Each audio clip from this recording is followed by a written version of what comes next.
अस्सलाम वालेकुम to all the lovely and beautiful human being out there. I hope you all are doing fine. मैं बिल्कुल ठीक हूँ, मज़े में हूँ और इन्जॉय कर रही हूँ ये लास्ट डेज़ इन पाकिस्तान, और आपके साथ अच्छे अच्छे मोमेंट्स शेयर भी कर रही हूँ। तो आई होप आप सब मेरे व्लॉग्स को इन्जॉय कर रहे हैं, और अगर कर रहे हैं तो do like, share and subscribe ताकि मुझे और मोटिवेशन मिले।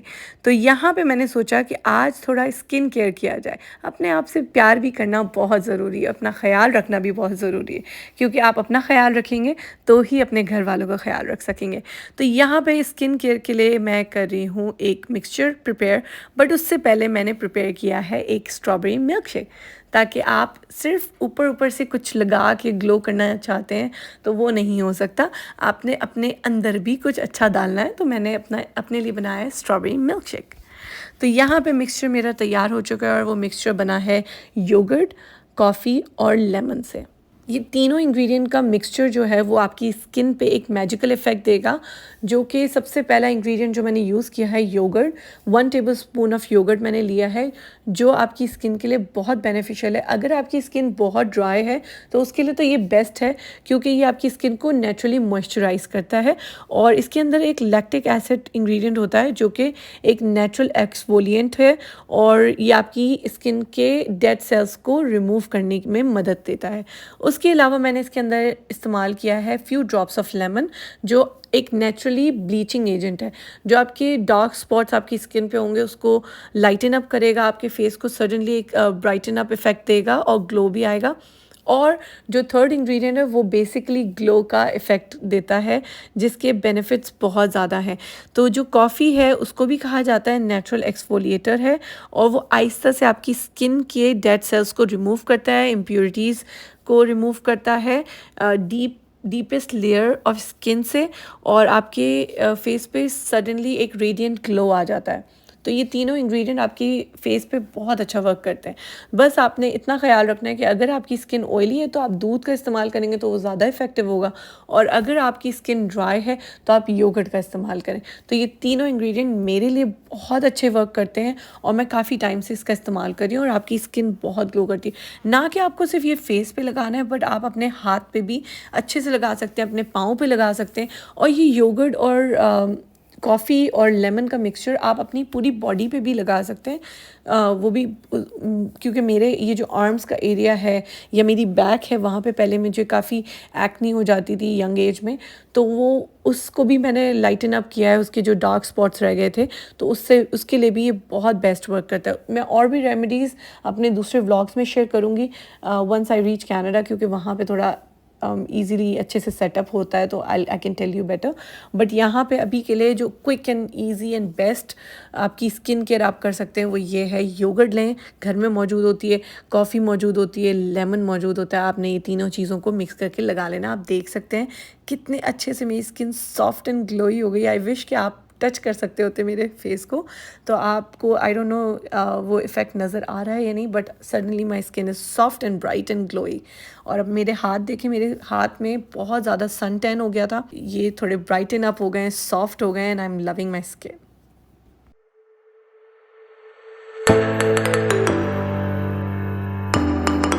चलें जी, अब आ जाते हैं अपनी हेयर केयर की तरफ, क्योंकि मेरे बाल भी काफ़ी ज़्यादा ड्राई हो रहे थे, और जो शाइन थी उनकी वो भी चली गई थी। आई लव माई हेयर, तो मैं अपने बालों की ऑफ्टन ऐसे केयर करती रहती हूँ।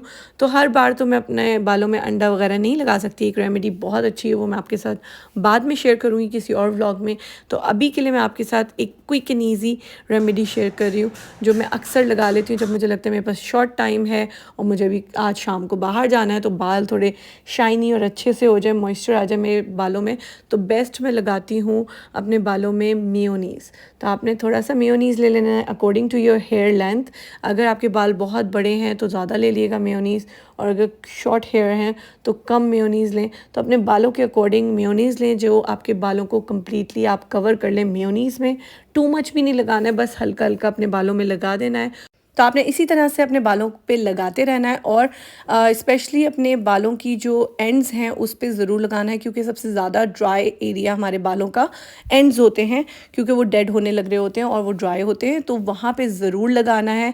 तो आप प्रोसीजर देख सकते हैं मैं किस तरह से लगा रही हूँ, और एंड्स पे भी बहुत अच्छे से आपने लगाना है ताकि आपके हेयर सारे कवर हो जाएँ अच्छे से। और अगर हो सके तो एक हेयर कोम लेके आपने अपने पूरे बालों में फिरा देनी है, ताकि अगर कोई बाल रह गया है जो ड्राई है, जो नहीं लगा है, कवर हुआ है, तो वो आपके इजीली कॉम करने से भी उस पर स्प्रेड हो जाएगा, तो आपके सारे बाल अच्छे से हो जाएंगे कवर। तो ये एक बहुत ही अमेजिंग रेमेडी है। आपने अच्छे से लगाने के बाद उसको बालों को रैप कर लेना है। शावर कैप भी पहन सकते हैं, थैली भी लगा सकते हैं। तो मैंने तो कुछ नहीं लगाया था, क्योंकि मैं 15 टू 20 मिनट्स में मैंने अपने हेयर वॉश कर लिए थे। आप 30 मिनट तक मैक्सिमम रख सकते हैं, लेकिन ट्रस्ट मी 15 टू 20 मिनट्स में बहुत अच्छा रिजल्ट आ जाता है, जो कि आप देख सकते हैं मेरे बालों में थोड़ी सी सॉफ्टनेस आ गई है। ये बिल्कुल भी हीट टूल्स इस्तेमाल मैंने नहीं किए, ये मेरे नेचुरली वेवी हेयर आप देख सकते हैं। इसमें शाइन भी आ गई है, सॉफ्टनेस भी आ गई है, और बहुत हेल्दी हेयर लगते हैं। मेरे इस तरह हेल्दी हेयर होने की ये रेमेडीज़ तो हेल्प करती हैं, लेकिन मैं हीट टूल्स भी बहुत कम इस्तेमाल करती हूँ। इसकी वजह से भी मेरे बाल काफ़ी हेल्दी हैं, और डाई भी मैं बहुत कम करवाती हूँ। मैं सिर्फ हाइलाइट्स करवाती हूँ, और ज़्यादा डाई करवाने से भी बालों का बहुत बुरा हाल होता है। तो मैं ज़्यादा अपने बालों पे एक्सपेरिमेंट्स नहीं करवाती। तो खैर, हम निकल गए थे शॉपिंग करने, हमने जूस इंजॉय किया, और बस शॉपिंग शॉपिंग शॉपिंग चल रही है, क्योंकि हमारे अभी ये समर मंथ्स में वेडिंग इवेंट आ रहा है, जिसकी वजह से हमें थोड़ी शॉपिंग करनी है, ब्राइड की भी शॉपिंग करनी है, और अपने लिए भी हम शॉपिंग करने के लिए निकले हैं। टू बी ऑनेस्ट, बिल्कुल शॉपिंग करने में समझ में नहीं आता कि आपको क्या लेना है, और स्पेशली जब आपके पास बहुत लिमिटेड टाइम हो, तो आप काफ़ी कंफ्यूज हो जाते हैं। एक्चुअली हमारे शॉपिंग का स्टाइल भी एक डिफरेंट है, जिसमें हम मार्केट में ज़्यादा देर नहीं घूमते हैं। हमें एक से दो ब्रांड अगर पसंद आता है, तो हम बस वहीं से चीज़ें उठा लेते हैं, और कभी कभी हमें मसला ये होता है कि हमें वो चीज़ नहीं मिलती जो हम एक्सपेक्ट कर रहे होते हैं। तो बस इस तरह चल रहा था कि हम ये आसरे लेते थे प्राइस से, और फिर शॉपिंग कर रहे हैं, क्योंकि टाइम कम है और चीज़ें चाहिए हमें, और इत्तेफाक होता है निकलते निकलते शाम हो जाती है। तो बस स्टोर्स बंद हो रहे थे, हमने जो चीज़ें ले ली थी, बस हम डिनर करके घर आ गए, और उसके बाद फिर नेक्स्ट डे हम फिर से निकल गए। इस बार हम जल्दी निकले, और दिन में दोपहर में निकल गए थे, तो आते आते वापस घर हमें शाम हो गई थी।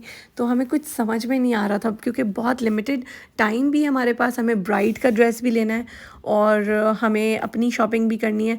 तो बड़ा हेक्टिक हो गया था। हम जब जा रहे थे ब्राइड की शॉपिंग करने, तो वहाँ पे वो यही कह रहे थे कि हमारे पास ड्रेस बना हुआ नहीं है, हमें टाइम चाहिए, और हमारे पास बहुत ही लिमिटेड टाइम है। हमारे पास 2 वीक से ज़्यादा टाइम नहीं है। तो बस हम स्टोर टू स्टोर जाए जा रहे हैं, और हमें कुछ समझ में नहीं आ रहा। कभी डिज़ाइंस बहुत ज़्यादा हैवी है, क्योंकि ये हमें ड्रेस बाहर लेके जाना है, अब्रॉड लेके जाना है, तो हम थोड़ा ड्रेस का वेट भी कंसिडर कर रहे हैं कि वेट कम हो, ताकि हमें प्रॉब्लम नहीं हो ले जाने में। और दूसरा, हम देख के शॉक्ड हैं कि ब्राइडल ड्रेस की कॉस्ट इतनी हाई भी हो सकती है, और क्योंकि bridal dress is a waste, अगर आप उसको फिर से नहीं पहन सकते उसके हैवी होने की वजह से, या इतना एक्सपेंसिव होने की वजह से, तो इट्स नॉट वर्थ इट। तो हम कॉस्ट और डिज़ाइन देख के, हर चीज़ को कंसिडर करने के बाद हम रुक जाते हैं कि नहीं, अभी देख लेते हैं, और कहीं देख लेते हैं। तो बस घूमे जा रहे हैं, और काफ़ी थकान हो रही है, भूखे हैं, लेकिन देखते हैं हमारा स्ट्रगल कितना लंबा चलता है।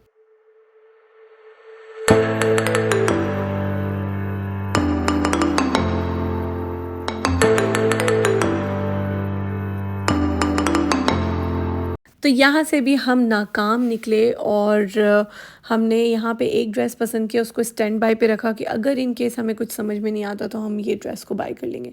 तो हम चले गए, 2-3 और स्टोर्स हमने एक्सप्लोर किए, हमें वहाँ पे भी नहीं कामयाबी मिली। और जब शाम हो गई, तो हमें ख़्याल आया कि वो जो फर्स्ट स्टोर पे हमने देखा था ना, 2-3 ड्रेसेस, वो ही हम थोड़ा सा फिर से कंसिडर करते हैं, और वहाँ चले गए, और हमने उनसे पूछा कि अगर ये ड्रेस विद इन 2 वीक्स हमें मिल सकता है।